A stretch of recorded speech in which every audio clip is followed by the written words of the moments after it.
नमस्कार, मैं हूं शुभ मिश्रा और आप देख रहे हैं जोहार झारखंड। चलिए करते हैं बुलेटिन की शुरुआत गोड्डा से। पहली खबर, जहां के बनियाडीह में भीषण आग में 2 घर जलकर राख हो गए। घर का सारा सामान जलकर राख हो गया है। जानकारी के मुताबिक शॉर्ट सर्किट की वजह से ये आग लगी है और जब तक आग पर काबू पाया जाता सब कुछ जलकर खत्म हो चुका था। आप तस्वीरों में देख सकते हैं आग कितनी भयावह थी। तस्वीरों के माध्यम से ये समझा जा सकता है कि किस प्रकार आग की भयावहता होगी, जिस वजह से घर का सामान सारा कुछ जलकर राख हो गया।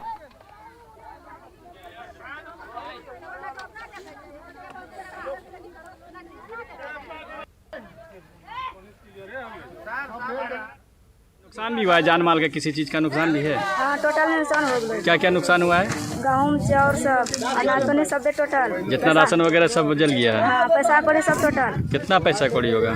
पैसा है 5-6 हज़ार टका। 5-6 हज़ार। और ये मतलब जेवर जेवरात भी कुछ है क्या? हाँ, टोटल 10 भरी जेवर है। 10 भरी जेवर है। हाँ।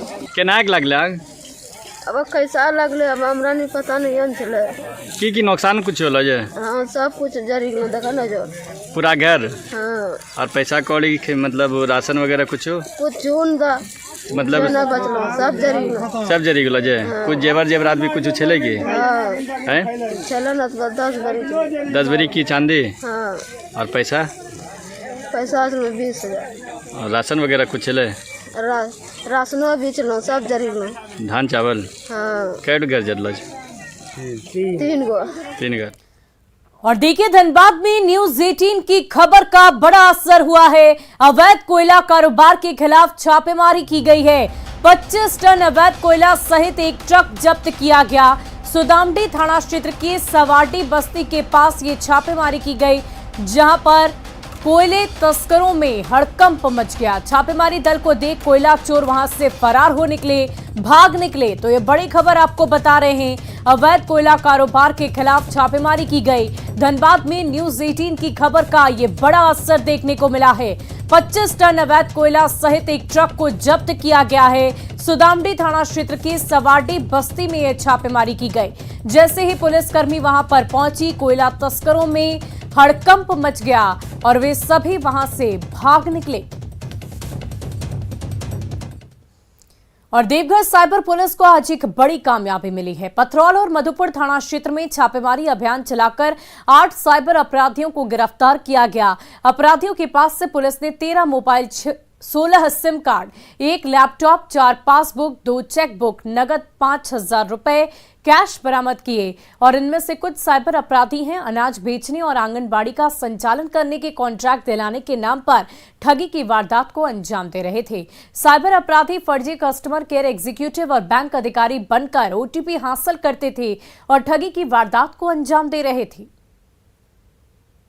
साइबर अपराधियों को भी जो गुप्त सूचना मिल रही है और उन्होंने साइबर थाना से साझा करते हुए एक शाहिद हुसैन नाम के एक लड़के को पकड़ा गया, जो बेसिकली कॉन्ट्रैक्टर बनकर लोगों का फर्जी अकाउंट खुलवाता था और वो फर्जी अकाउंट में साइबर अपराधियों के जो संपत्ति अवैध रूप से अर्जित किए जाते थे उस पैसों को मंगवाता था। मंगवाने के बाद वो अपने अकाउंट से निकालता था। इसके बारे में ऐसे पता चल पाया कि इन्होंने जो 2 अकाउंट खुलवाया है फर्जी, इन्हीं की निशानदेही पे मधुपुर और पथरौल थाना क्षेत्र से जो है 7 और अन्य साइबर अपराधियों को, यानी कि कुल 8 साइबर अपराधियों को पकड़ा गया है, जिनके पास से 13 mobile phone, 16 SIM, 1 laptop, 4 passbook, 2 chequebook और नगद 5,000 रुपये मिले हैं। वहीं राज्य भर में चल रहे भाषाई विवाद को लेकर आज झारखंड बंद का आह्वान किया गया है। भोजपुरी, मगही, अंगिका और मैथिली मंच की ओर से इस बंद के आह्वान में सरकार के फैसले का विरोध किया गया है। असर भी दिखा। प्रदर्शनकारी रांची के अल्बर्ट एक्का चौक पर खुली दुकानों को बंद कराते नजर आए। हालांकि इस दौरान पुलिस बलों की मौजूदगी भी नजर आई।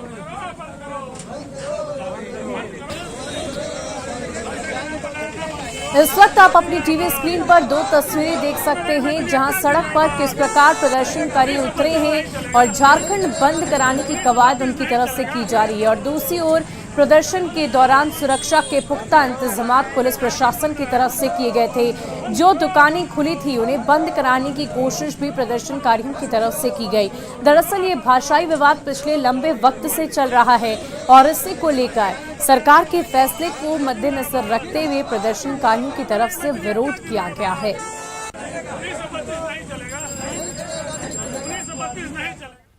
और आज भाषा विवाद को लेकर रांची बंद है। वहीं कल आजसू की ओर से विधानसभा घेराव का ऐलान किया गया है। इसे लेकर रांची पुलिस अलर्ट मोड पर है। राजधानी में जगह जगह ड्रॉप गेट बनाए गए हैं। वहीं लोगों में सुरक्षा की भावना जगाने के मकसद से जिले में करीब 4,500 जवानों को भी तैनात किया गया है। इसी कड़ी में आज पुलिस की ओर से फ्लैग मार्च किया गया, जो राजेंद्र चौक से शुरू होकर कोतवाली थाने तक पहुंची। वहीं आजसू कल विधानसभा घेराव करने जा रही है और इसको लेकर पार्टी की ओर से तमाम रणनीति बनाई जा चुकी है। पार्टी स्थानीय नीति 1932 का खतियान लागू करने, पिछड़ों को 27% आरक्षण देने और रोजगार के मुद्दे पर विधानसभा का घेराव करेगी। पार्टी के केंद्रीय प्रवक्ता देवशरण भगत ने कहा कि पार्टी के कई कार्यकर्ताओं को नोटिस थमाया जा चुका है और उन्हें कल ही कोर्ट में हाजिर होकर बेल बॉन्ड भरना होगा। उन्होंने कहा कि आजसू पार्टी हर हाल में अपनी मांगों को लेकर आवाज बुलंद करेगी और विधानसभा का घेराव भी करेगी। आजसू पार्टी 7 मार्च को विधानसभा घेराव 7 विषयों को लेकर के किया है। स्थानीयता का सवाल, नियोजन का सवाल, सामाजिक न्याय का सवाल, झारखंड आंदोलनकारियों को सम्मानित करने का सवाल, संसाधन की लूट को लेकर के, ये तमाम विषयों को लेकर 7 मार्च को विधानसभा घेराव का आयोजन किया गया है। वहीं धनबाद में मगही, भोजपुरी और मैथिली भाषा को क्षेत्रीय भाषा से हटाए जाने से आक्रोश बढ़ता जा रहा है। सरकार के खिलाफ नाराज लोगों ने जमकर नारेबाजी की। मगही, भोजपुरी, मैथिली संस्कृति बचाओ मंच के बैनर तले डिगवाडीह बाजार से पदयात्रा निकाली गई। इस दौरान झारखंड सरकार के खिलाफ जमकर नारेबाजी हुई। पदयात्रा में शामिल लोग धनबाद और बोकारो जिले से मगही, भोजपुरी और मैथिली भाषा को क्षेत्रीय भाषा से हटाए जाने का विरोध कर रहे थे। प्रदर्शनकारियों ने सरकार से फिर से भोजपुरी, मगही को धनबाद, बोकारो में शामिल करने की मांग की। जो सरकार ने जो दुरंगी नीति अपनाई है, धनबाद और बोकारो में मैथिली संस्कृति को हटाने का काम किया। आज हम लोग पूरे धनबाद और बोकारो के जनता इस आह्वान के साथ सड़क पर उतरे हैं। आज सड़क पर उतरना हमारी मजबूरी है। झारखंड सरकार ने हम लोगों के साथ धोखा किया है। वहीं कोयले की ढुलाई अमूमन ट्रकों और डंफरों से होती हुई देखी है, लेकिन अब पर्यावरण को देखते हुए कोल कन्वेयर बेल्ट भी बनाया जा रहा है। 21 किलोमीटर कोल कन्वेयर बेल्ट का निर्माण पकरी बरवाडीह कोल माइंस में किया जा रहा है, जिसमें 6.5 किलोमीटर का कार्य भी पूरा हो चुका है और इसे ऑपरेशनल भी कर दिया गया है, जबकि बाकी बचे कार्य भी तेजी से किए जा रहे हैं। कन्वेयर बेल्ट पर्यावरण के लिहाज से अच्छा तो है ही, वन्य जीवों के लिए भी ये काफी मददगार है। पकरी बरवाडीह के कोल कन्वेयर बेल्ट का जायजा लिया हमारे संवाददाता ओम प्रकाश ने। बट इसी के साथ साथ हम लोग कन्वेयर भी बनाना शुरू कर दिए। महीन से लेकर बनाडाक साइडिंग तक ये कन्वेयर का रूट लेंथ है 21 किलोमीटर्स। तो ये 2 हिस्से में बन रहा, 2 पार्ट में बन रहा। ये पहला पार्ट ऑलरेडी कमीशन हो गया है एंड फुल्ली फंक्शनल है, जो करीबन 7 किलोमीटर का लंबाई वाला है। दूसरा 14 किलोमीटर का लंबाई का आधा हिस्सा बन गया, जो अभी ऑपरेशन वाइज भी हो गए हैं, जिससे हम लोग कोल बनाडाक साइडिंग तक ले जा रहे हैं। दूसरा उसका जो ऑफ पार्ट है और कुछ महीनों में तैयार हो जाएगा। पोल्यूशन एज वेल एज जो सेफ्टी पॉइंट ऑफ व्यू से ये हम कमीशन जो कर रहे हैं कन्वेयर, ये बहुत फायदा देगा। कोयले की ढुलाई यूं तो बहुत अहम होती है, खासतौर से झारखंड में ये अमूमन हर जगह हमें देखने को मिलता है, लेकिन इसकी वजह से प्रदूषण का जो खतरा है, पर्यावरण पर जो इसका खतरा होता है, वो भी जाहिर तौर पर देखने को मिलता है। जिसे देखते हुए अब खासतौर पर हम आपको एक चीज़ दिखाने की कोशिश कर रहे हैं। ये है कोल कन्वेयर बेल्ट। इसके द्वारा कोयले की ढुलाई यहाँ से की जा रही है और ये पूरी तरह से ढका हुआ रहता है, जिस वजह से किसी भी तरह का पर्यावरण को खतरा नहीं पहुंचता है, किसी भी तरह की डस्ट नहीं उड़ पाती है।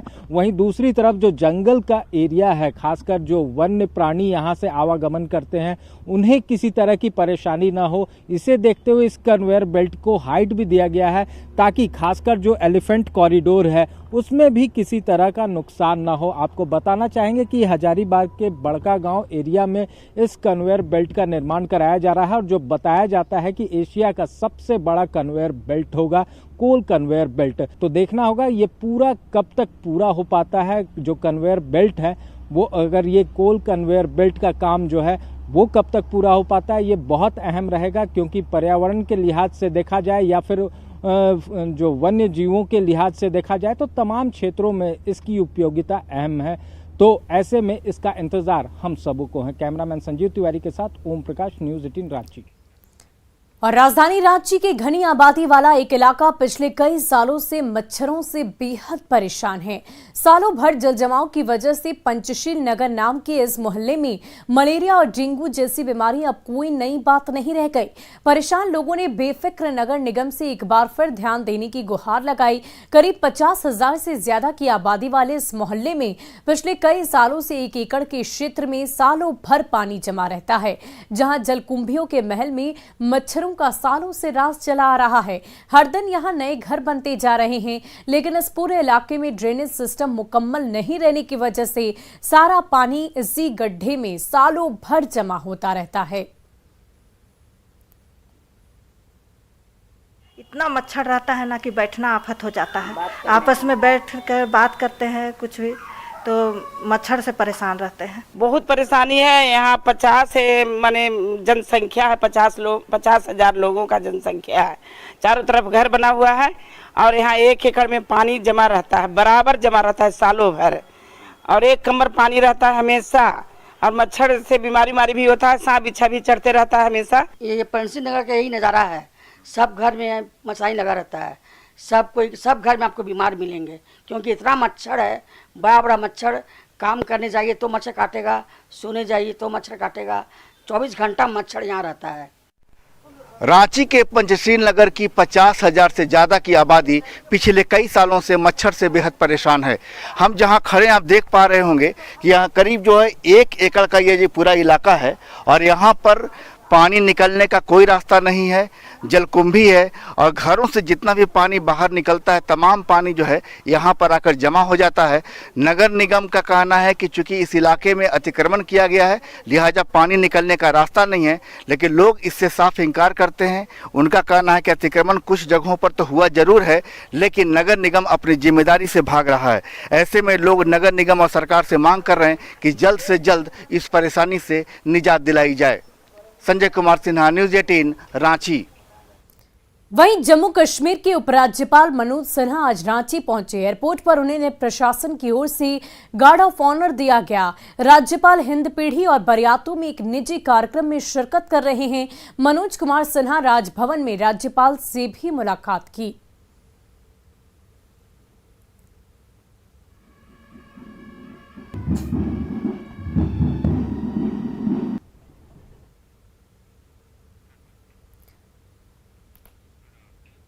वहीं राज्यपाल रमेश बैस ने खूंटी में आयोजित सामूहिक विवाह कार्यक्रम में वीडियो कॉन्फ्रेंसिंग के माध्यम से भाग लिया।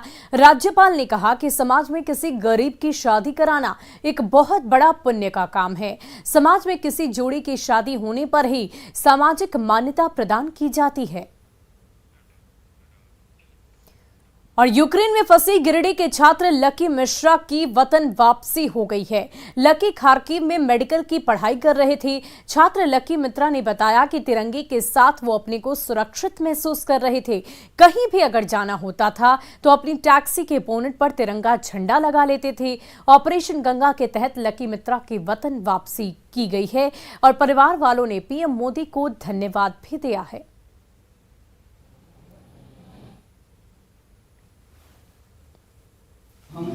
हम मोदी सरकार से तो यही कहेंगे कि बहुत धन्यवाद है उनका, जो हमारी हेल्प की है और हमें हमारे घर तक पाने में बहुत बड़ी मदद की। आप विदेश की धरती में थे और तिरंगा आपके पास था, उस टाइम कैसा महसूस हो रहा था? तिरंगा जब साथ में था सेफ महसूस हम लोग को तो बहुत डर लग रहा था, बहुत टेंशन भी हो रहा था। फ़ोन करते थे तो अच्छे से लगता नहीं था। तो ये जिस तरह से बंकर में बंद था तो वॉइस मैसेज कभी कभी भेज देता था, तो उसी वजह से हम लोग थोड़ा संतुष्ट हो जाते थे, पर अच्छे से बात नहीं हो पाता था। और जिस तरीके से इन लोग का रूम था इतना हल्ला गुल्ला होता था कि अच्छे से कांटेक्ट भी नहीं होता था, क्योंकि नेटवर्क प्रॉब्लम, फिर लाइन भी नहीं रहता था तो मोबाइल चार्ज, तो इस वजह से हम लोग का कांटेक्ट नहीं होता था। लेकिन क्या है, ये ऐसा वॉइस मैसेज भेजता था जिससे हम लोग को संतुष्ट हो जाता था कि ये आ जाएगा। तो फिर एक दिन मैसेज किया कि हम ट्रेन में हैं, तो हम लोग को लगा आ जाएगा, लेकिन वहाँ इतना प्रॉब्लम था कि ये खुद 10 किलोमीटर चल के स्टेशन पहुँचा था। उसके बाद किसी तरह से ये बॉर्डर क्रॉस किया। उसके बाद सारे हमारे जो भारत की सरकार है वही मदद किए थे इसको आने के लिए। वहीं यूक्रेन में फंसी लोहरदगा की छात्रा उर्मिला स्वदेश लौट आई है। उर्मिला की बात करें तो वो रोमानिया के रास्ते भारत वापसी उनकी हुई। उर्मिला ने बताया कि केंद्र सरकार की वजह से वो सुरक्षित स्वदेश लौट आई और भारतीय होने पर वो गर्वान्वित महसूस कर रही हैं। यूक्रेन के पड़ोसी देशों ने हर भारतीय का सम्मान किया। ओवरकम करने के लिए या फिर बोले कि बॉर्डर तक जाने के लिए ये सब बहुत ज़्यादा प्रॉब्लम हुई, लेकिन जैसे ही बॉर्डर पहुंच गए उसके बाद कुछ भी प्रॉब्लम नहीं था। हम रोमानिया बॉर्डर से आए। रोमानिया में जितने भी एम्बेसी के लोग थे, इंडियन गवर्नमेंट के तरफ से जो भी लोग गए हुए थे, वो लोग बहुत सपोर्ट किया। Very very thanks to our PM Modi ji that he supported us, he took care of us. हम लोग बहुत डरे हुए थे, पूरा परिवार रात भर नहीं सोते थे, और अभी तो हम लोग को बहुत अच्छा लग रहा है, आ गई बेटी वापस। और हम मोदी जी को बहुत बहुत धन्यवाद कहना चाहते हैं। और अगली खबर कोडरमा सदर अस्पताल से, जहां एक बड़ी लापरवाही देखने को मिली है। सड़क दुर्घटना में झुमरी तिलैया के रहने वाले एक व्यक्ति का पैर बुरी तरह कुचल गया। आनन फानन में सदर अस्पताल में इलाज के लिए भर्ती कराया गया। अस्पताल में ऑर्थो डॉक्टर ने बुरी तरह कुचले पैर को काट कर निकाल दिया। मरीज को सदर अस्पताल से रिम्स रेफर कर दिया गया, लेकिन मरीज रिम्स की जगह कोडरमा के ही एक निजी क्लिनिक में इलाज करवा रहा है। जब उस क्लिनिक की पड़ताल की गई तो पता ये चला कि सदर अस्पताल में इलाज करने वाले डॉक्टर विशाल कुमार इसी Om Kaushalya hospital and trauma centre में प्रैक्टिस करते हैं। अब सवाल ये उठता है कि जिस सदर अस्पताल में लाखों की लागत से सुविधाओं से लैश ऑर्थो वार्ड का उद्घाटन केंद्रीय मंत्री अन्नपूर्णा देवी के द्वारा 2 दिन पहले ही किया गया था, क्या वो हड़बड़ी में उद्घाटन किया गया था? डॉक्टर भी आपको नहीं बताया कि यहाँ डॉक्टर तो यहीं के थे वो। अच्छा, क्या बोले ये डॉक्टर? बोले कि अगर होता है तो ठीक है, नहीं तो फिर ले चलिए मेरे ही क्लिनिक में, हम इलाज कर लेंगे। तो भी जब रांची रेफर हुआ तो रांची क्यों नहीं गए? रांची जाने से हमको भी दिक्कत हो गई। एक अकेले औरत कहाँ जाएंगे हम? तो सदर अस्पताल के डॉक्टर के द्वारा आपको नहीं बताया गया कि यहाँ भी व्यवस्था है? नहीं बताया गया। से जांच करके मैं इस पर कार्रवाई करूँगा कि क्या उचित है और क्या हुआ है। जांच करने के बाद दोषी व्यक्ति अगर गलत पाया गया तो दोषी व्यक्ति पर कार्रवाई करूंगा। जहाँ तक सीआर मशीन की बात होगी, हम नहीं जान रहे हैं किस मशीन की बात किया गया है। सीआर मशीन जो है वो अभी तक चालू नहीं हुआ है, क्योंकि 2 दिन पहले ही उसकी उद्घाटन की गई है, लॉन्च किया गया है। और उसके साथ साथ और जो इंस्ट्रूमेंट चाहिए वो इंस्ट्रूमेंट पूर्ण रूप से उद्घाटन मैंने नहीं आ पाया है। हो सकता है 2-4-10 दिन में वो इंस्ट्रूमेंट आ जाएगा, तो हम लोग पहली बार ये सीआर मशीन से ऑपरेशन करेंगे। तो उम्मीद है कि आप लोग को भी। और फिलहाल के लिए इस बुलेटिन में इतना ही। मुझे दीजिए इजाजत। आप बने रहे न्यूज़ 18 बिहार झारखंड के साथ।